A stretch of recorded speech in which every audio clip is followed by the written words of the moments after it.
Eguardion, Joseba, eba naiz, Usurbilen gaude, eta gaur erakutsiko dizuet Atxega jauregia, bai hotela eta bai jatetxea. Ea gustatzen zaizuen.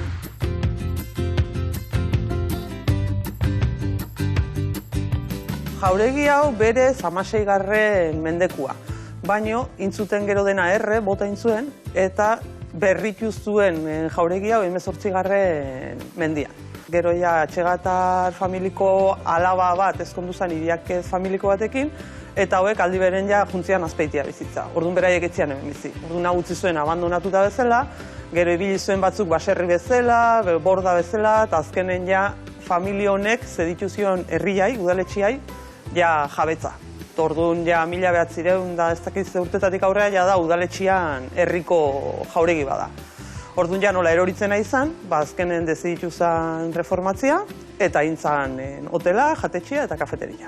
Baina bai daude gauza batzuk, lehenoko konserbatzeiana. Gaur egun ikustezu hau logelako komun badala, baina berezitasun badauka, ze hau bere garaien zen erditze gela. Orduan, jartzezian hemen gainean pixka makurtuta, bi eskukin apoiatzen zian hemen, eta indarraiteko era naturalena nola oidan, hemen erditze zuen, atzean pasatzen zen Oria ibaia, eta erditzetik sortze zen gauza guztia, hemen zulo hontatik jute zen, eta suposatzea Oria errekara jute zela.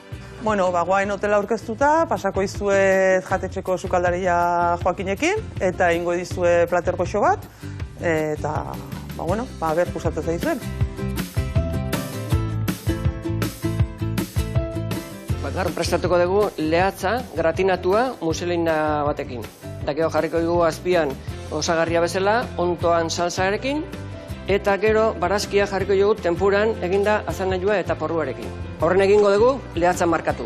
Orduan plantxan olio pixka botako dugu, lehatza jarriko dugu, kolore pixka hartu, eta gero egingo nuke gratinatu. Gainean jarriko dugu muselina bat. Eta muselina egiten dugu gorringoak indarrautzakin, eta olio bota beharrian, botatzen dugu ganbakin da egindako olioa, haren zaporia dakalako, eta azkeneko momentuen nata pixka botatzen dugu. Legatza, labian dakan bitartian, ingo dugu berrazkiak tenpurarekin. Hau da, prestatutago, ua jartzeko, ja dekoratzeko. Oan bukatzeko plateran jarriko genioke azpian ontuakin egindako salsa bat, eta gero ian barazkiakin bukatuko egin duke. Eta bukatzeko, ingo genioke jarri. Artuakin egindako salsa bat, hau da tomateakin egindakoa, eta hau perrejilekin. Joseba, espero ez gustatu izana gure hotela eta jatetxea baita ere gaur aurkeztu dizen platera. Eskerrik asko etortzeagatik eta badakizuen nun gaude nahi dezuenako. Venga, gero arte. Joseba, urrun arte. Agur.